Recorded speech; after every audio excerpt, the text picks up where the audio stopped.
Pour cette nouvelle édition d'information, mesdames et messieurs, bonsoir, place au titre.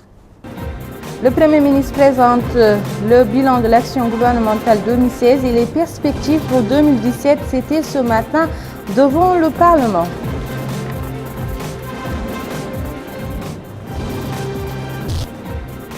L'Assemblée nationale a discuté des lois incriminant la torture et les mécanismes de prévention contre cette pratique. Le Sénat, quant à lui, adopte le projet de loi autorisant la promotion de l'entrepreneuriat et l'emploi des jeunes. Renforcement des relations de coopération militaire entre notre pays et le Royaume d'Arabie Saoudite. Un accord de défense a été signé entre les deux pays.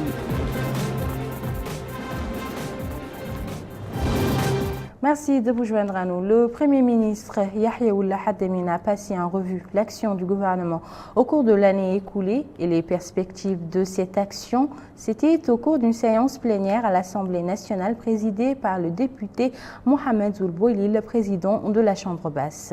Le Premier ministre a affirmé devant les députés et membres du gouvernement que l'action de l'exécutif était axée sur le renforcement des acquis et la continuité des programmes de développement conformément à la politique et aux stratégies mises en œuvre par les pouvoirs publics. Mohamed Lamine Seydi. Comme à l'accoutumée, chaque année, le Premier ministre présente devant les députés un discours de la politique générale du gouvernement axé sur le bilan des perspectives en conformité des efforts déployés par le gouvernement. Sur le plan sécuritaire, le Premier ministre a souligné en conséquence. À cet effet, il a veillé à relever avec fermeté, efficacité et responsabilité les défis sécuritaires dans toutes ses dimensions nationales et transfrontalières. Il a également mis à la disposition de nos forces armées et de sécurité des moyens nécessaires à la sauvegarde de notre territoire, au maintien de l'ordre et de la sécurité de nos citoyens et à l'élimination de toutes les formes de menaces. C'est ainsi que ces forces ont consolidé leur capacité d'intervention à travers le recrutement de nouveaux éléments, la formation et le perfectionnement, l'acquisition de matériel et équipements adéquats, la modernisation des procédures administratives et la construction d'infrastructures. Par ailleurs, nos forces armées ont suivi avec efficience et compétence la réalisation de plusieurs projets d'infrastructures dans divers domaines, ce qui atteste de leur contribution patriotique aux efforts de développement économique et social. En ce qui concerne le système judiciaire, le Premier ministre a dit que le gouvernement a toujours continué son action qui vise à redynamiser et renforcer ce secteur.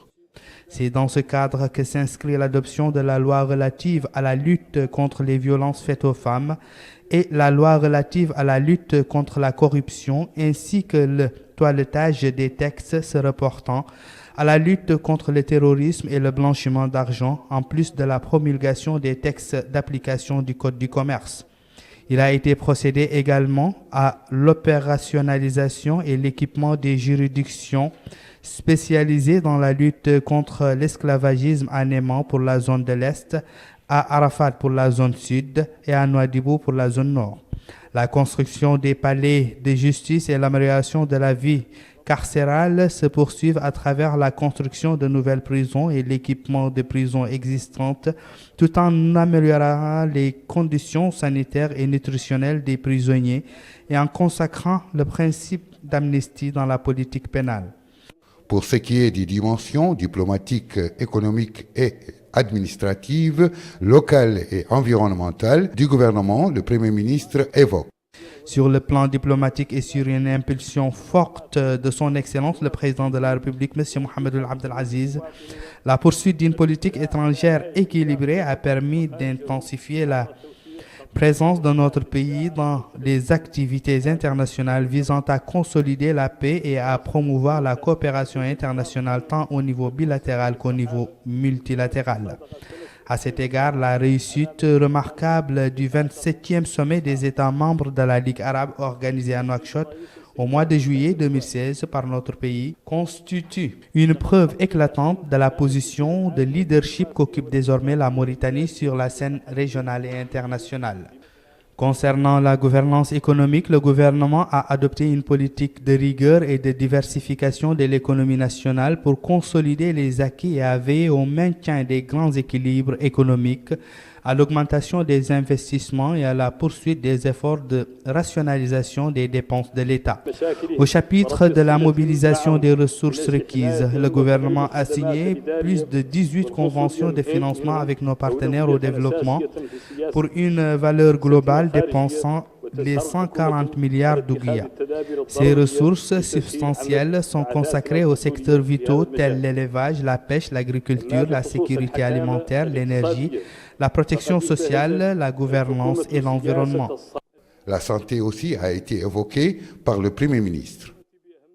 C'est ainsi que dans le domaine de la santé, le gouvernement a tenu à développer un système de santé moderne, anticipatif, efficace et proche de l'ensemble des citoyens, en élargissant l'offre et en facilitant l'accès aux médicaments de qualité, tout en améliorant le perfectionnement des ressources humaines et en assurant la promotion d'une assurance maladie universelle. Dans ce cadre, il a axé son action sur la couverture sanitaire et l'amélioration des soins par la construction, la réhabilitation et l'équipement des hôpitaux et les centres et points de santé sur toute l'étendue du territoire national. Aussi, le centre hospitalier de Kifa et 20 nouveaux centres médicaux ont-ils été réceptionnés et mis en marche. Les travaux de construction se poursuivent dans les centres hospitaliers de Nema, Bogué et Nouadhibou, ainsi que dans 30 centres médicaux, alors que les appels d'offres pour la construction des hôpitaux d'Attar, de Sélibabi et d'Alek sont en cours de préparation. Pour améliorer l'offre en soins spécialisés, les travaux de construction du Centre national de cardiologie et du Centre national de lutte contre les hépatites sont en voie d'achèvement et les services du Centre national d'oncologie se sont améliorés avec la création d'un service de la médecine atomique et radioactive. Le laboratoire national du contrôle des médicaments a été équipé, un terme a été mis à l'importation et à la commercialisation anarchique des médicaments, tout en réactivant un système uniformisé des tarifs. Les villes de l'intérieur du pays ont bénéficié d'un programme de modernisation et d'extension.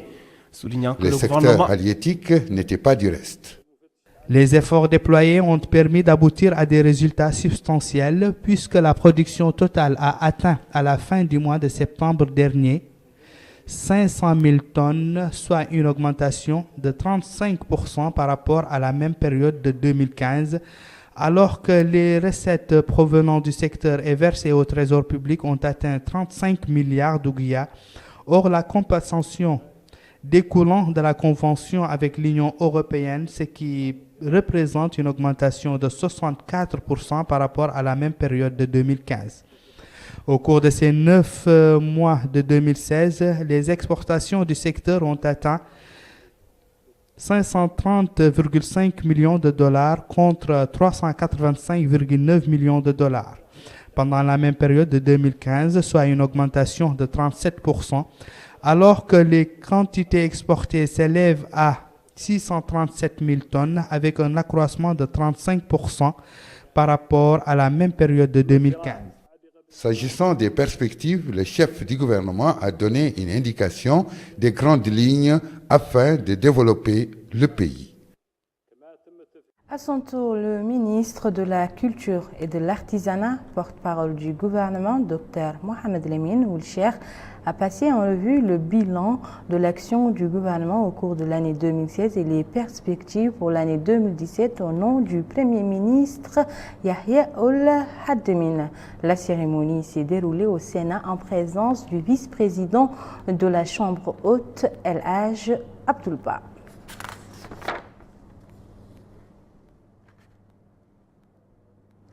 Rappelons que l'intégralité du discours du Premier ministre va passer en intégralité juste après le journal de 21h30.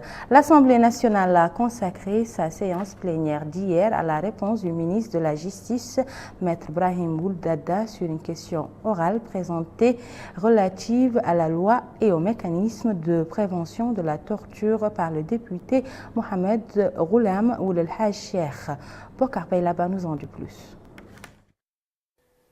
Dans sa question, le député Mohamed Ghoulam El Haj Cheikh a rappelé que la Mauritanie a adopté 2 lois contre la torture et pour la création d'un mécanisme national de prévention de celle-ci.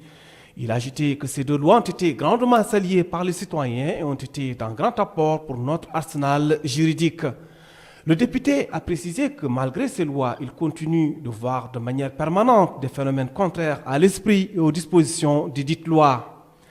Et dans sa réponse, le ministre de la Justice, Maître Brahim Ouldada, a passé en revue les lois adoptées par la Mauritanie pour lutter contre la torture et pour l'incriminer, soulignant que le gouvernement a en outre mis en place un mécanisme national de prévention de la torture et a réuni toutes les conditions pour que ce mécanisme puisse mener à bien sa mission.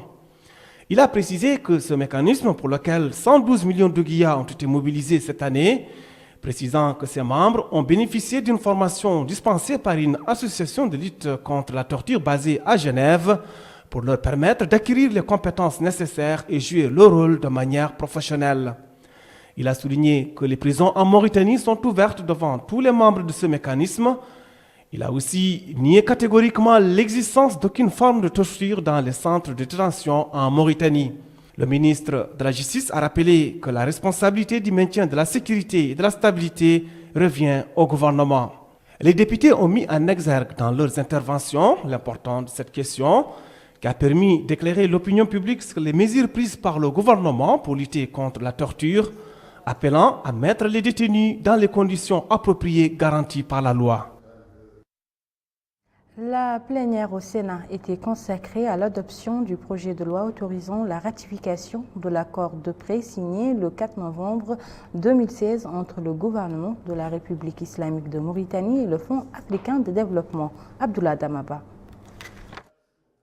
Au menu de cette séance plénière tenue sous la présidence du vice-président du Sénat, El Hadj Abdoul Ba, l'examen du projet de loi autorisant la ratification de l'accord de prêt signé le 4 novembre 2016 entre le gouvernement de la République islamique de Mauritanie et le Fonds africain de développement destiné au financement du projet d'appui à la promotion des micro, petites et moyennes entreprises et à l'emploi des jeunes.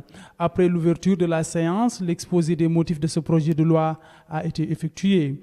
Les sénateurs qui se sont exprimés ont apprécié positivement ce texte qui leur a été soumis pour approbation, au vu, disent-ils, de son objectif, à savoir la lutte contre la pauvreté, en ciblant les couches vulnérables que sont les femmes et les jeunes. Les sénateurs n'ont pas manqué de poser quelques questions liées à la tutelle en charge de l'exécution de ce projet, l'existence d'évaluations antérieures à la fin de projets similaires et enfin, ils ont émis des interrogations par rapport à la durée du projet étant de 40 ans, qui pour certains est longue et pourrait entraîner des charges supplémentaires. Prenant la parole par la suite, le ministre de l'Économie et des Finances, Mokhtar Ould Ndiaye, a souligné que ce présent projet de loi sera du ressort du département de la formation professionnelle, de l'emploi et des nouvelles technologies, de l'information et de la communication. Le ministère qu'il dirige, précise-t-il, est concerné que dans l'aspect lié à la coordination. Répondant aux interrogations liées à l'existence d'évaluations de projets similaires, il a révélé que les évaluations de fin de projet sont effectuées d'habitude à la fin de leur mise en œuvre. Et il a ajouté que jusque-là, les évaluations effectuées ont été satisfaisantes.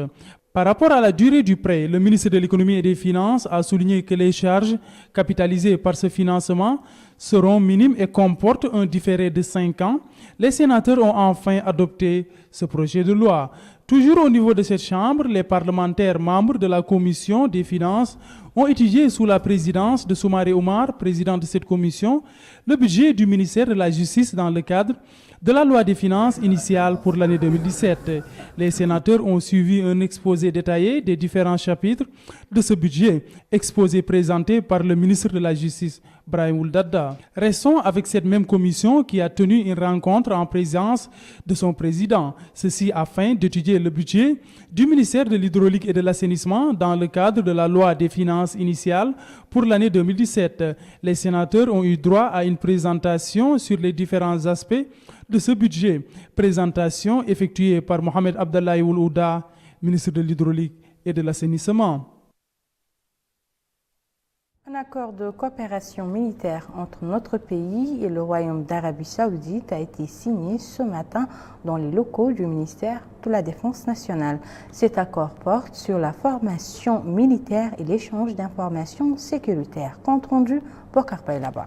Les clauses de l'accord ont été signées côté mauritanien par le ministre de la Défense nationale, M. Diallo Mamadou Bacha, et côté saoudien par le vice-ministre de la Défense, M. Mohamed Ben Abdallah El Aïch. Les clauses de l'accord portent sur la formation militaire et l'échange d'informations sécuritaires. Elles portent aussi sur l'appui logistique, l'échange des visites et des expériences, ainsi que sur les prestations médicales militaires. Pour le ministre de la Défense nationale, M. Diallo Mamadou Bacha, la signature de cet accord constitue une concrétisation vivante des excellentes relations entre les deux pays frères. Il a souligné que le peuple mauritanien salue hautement les efforts déployés par le Royaume d'Arabie Saoudite pour protéger les lieux sacrés de l'islam dont tous les musulmans sont fiers, affirmant que la Mauritanie, gouvernement et peuple est entièrement disposé à appuyer le Royaume dans la réalisation de ce devoir. Autre intervention, c'est celle faite par le vice-ministre saoudien de la Défense, M. Mohamed Ben Abdallah El Aïch, qui a souligné que la signature de cet accord est une continuité des fortes relations militaires qui s'inscrivent dans le cadre des relations de fraternité et de coopération entre les deux pays frères. Il a ajouté que l'accord sera le point de départ pour une coopération plus grande et plus profonde entre les deux pays, se félicitant de la collaboration de la Mauritanie et de son appréciation des efforts du Royaume en général et du ministère saoudien de la Défense en particulier pour la défense des lieux saints de l'islam. Il a enfin affirmé que l'Arabie saoudite se tient aux côtés de la Mauritanie dans tous les domaines. La cérémonie de signature s'est déroulée en présence du général de division Hanana Ould Sidi, chef d'état-major général adjoint des armées, et colonel Hanana Ould Hennoun Ould Sidi, secrétaire général du ministère de la Défense nationale et d'autres officiers supérieurs du département. Le vice-ministre saoudien de la Défense, M. Mohamed Ben Abdallah El Aïch, a terminé sa visite officielle en Mauritanie. Il a été salué à son départ de l'aéroport international de Nouakchott Tounsi par le ministre de la Défense nationale, M. Diallo Mamadou Bacha, en compagnie du chef d'état-major général adjoint des armées, le général de division Hanana Ould Sidi, et l'ambassadeur du Royaume d'Arabie Saoudite en Mauritanie, son Excellence, M. Hazza Ben Zeben El-Ma'tiri. Un atelier sur les résultats d'une étude relative à la révision de la liste des maladies professionnelles réalisée par la Caisse nationale de la sécurité sociale a été lancé ce matin. C'était sous la supervision du secrétaire général du ministère de la fonction publique, du travail et de la modernisation de l'administration, Ahmed Ould Mohamed Mahmoud Ouledé. Salem Mejbour Salem. La rencontre réunit des cadres et responsables de la Caisse nationale de sécurité sociale et les représentants des centrales et syndicales du pays. Ils sont appelés à échanger autour des enjeux de la nouvelle politique de la Caisse nationale de sécurité sociale.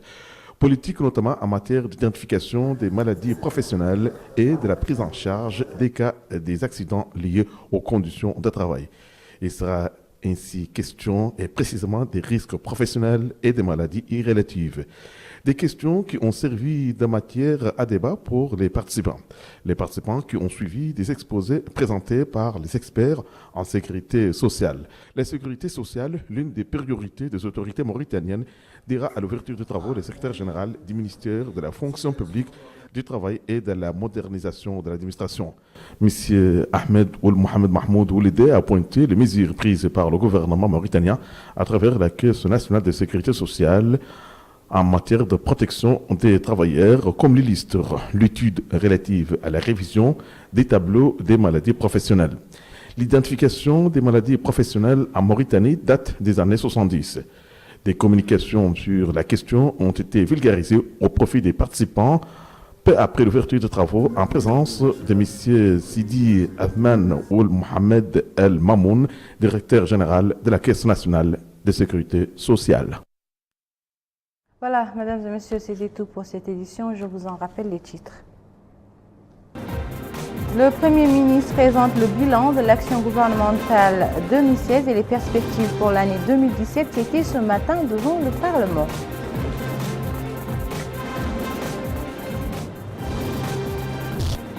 L'Assemblée nationale a discuté des lois incriminant la torture et les mécanismes de prévention contre cette pratique. Le Sénat quant à lui, adopte le projet de loi autorisant la promotion de l'entrepreneuriat et l'emploi des jeunes.